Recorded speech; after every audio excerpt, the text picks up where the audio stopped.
Togo, langage politique ou vocabulaire marchand, publié le 12 octobre 2022 par Miadjo. Le mercato est ouvert, entend-on souvent dire à propos de la période où sont autorisés les transferts de joueurs par les clubs professionnels de football. L'emploi de ce terme de mercato, inspiré de l'italien et qui signifie marché, dans le domaine sportif ne gêne apparemment personne. Et c'est avec raison car, en football, le mercato correspond à un véritable marché économique, soumis à la loi de l'offre et de la demande, avec des estimations financières et des montants de transfert qui paraissent énormes pour les profanes. Il nous semble bien qu'on devrait parler également de mercato à propos des tractations qui ont lieu avant et après les périodes électorales, spécialement en Afrique. Évidemment, on ne parle pas de transactions financières, mais de marchandage et d'ententes parfois bien disparates et inattendues entre les politiciens, et surtout de transfert d'un groupe politique à un autre. Dernièrement au Kenya,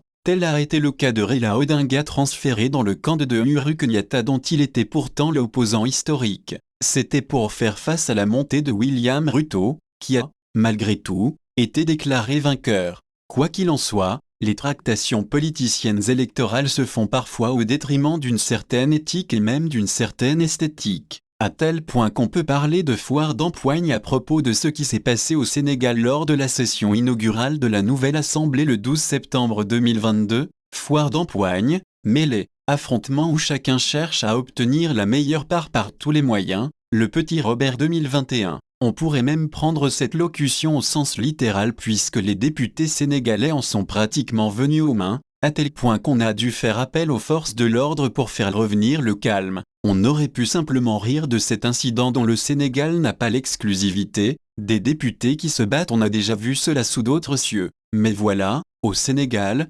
l'affaire connaît un rebondissement avec un autre incident. Le 25 septembre 2022, lors d'une conférence de presse, l'ancienne première ministre, Aminata Touré, a claqué la porte de l'Alliance pour la République, parti du président Macky Sall où elle militait depuis une dizaine d'années. Elle explique son retrait de la coalition présidentielle en ces termes, comment 10 ans après, des acteurs politiques qui se sont battus contre le troisième mandat du président Abdoulaye Wade osent évoquer l'idée d'un troisième mandat du président Macky Sall, ce que les Sénégalais n'avaient pas accepté il y a 10 ans. Comment peut-on imaginer une seule seconde qu'il l'accepterait en 2024? C'est tout à son honneur. Cependant Aminata Touré ne peut pas cacher qu'elle n'a pas aimé le fait d'avoir été écartée du poste de présidente de l'Assemblée au profit d'Amadou Mame Diop, poste qui lui avait pourtant été promis par Macky Sall. Finalement, le désaccord sur la question du troisième mandat qu'elle évoque pour expliquer son geste n'est guère convaincant car elle a mené campagne pour la coalition de Sall sans évoquer ce problème devant les électeurs à qui elle demandait de voter pour les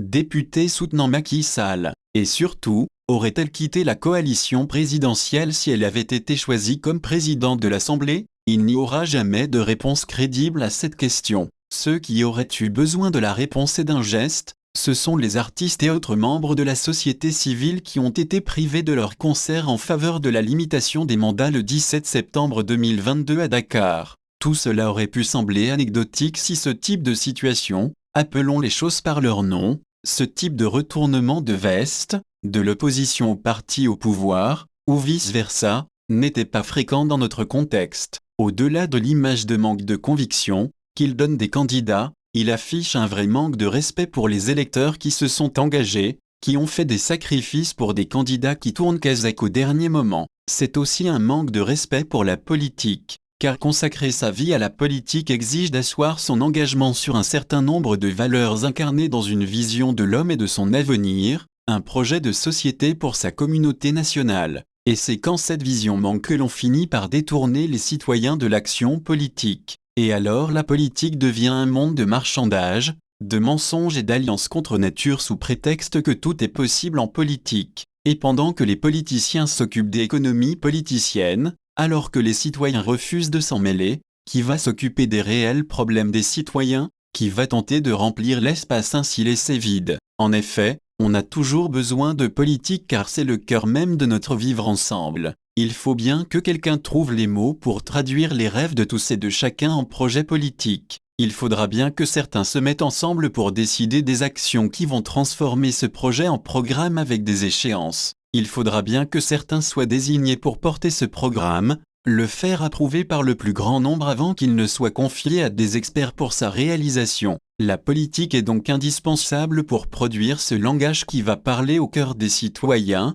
rencontrer leurs désirs et leurs rêves. Ce langage qui va les pousser à s'engager, à aller parfois jusqu'à donner leur vie pour le projet politique de leur choix. On pourrait avoir la pénible impression qu'on en arrive difficilement à cela en Afrique. Pourquoi? En fait, ce qui ne va pas, c'est la conception que l'on a des élections. On ne les considère pas comme ce qu'elles sont en vérité, un moyen pacifique de dévolution du pouvoir en démocratie. Or, pour un certain nombre de personnes, les élections correspondent à une course au poste avec récompense matérielle et financière à la clé. Et cette course commence même avant les campagnes électorales de telle sorte que toute la vie publique est centrée sur ces consultations et surtout sur le marché qu'elles ouvrent. Avant les élections, qui sera le plus offrant? À quelles conditions peut-on décrocher les offres? Que faut-il promettre en échange? Et après les élections, comment régler les comptes, c'est-à-dire récompenser, ou punir, tel ou tel? À quel prix conserver son poste? Quelle garantie donner? ETC. Avez-vous remarqué le langage que l'on est obligé d'utiliser pour désigner ce que sont devenues les élections, surtout chez nous en Afrique?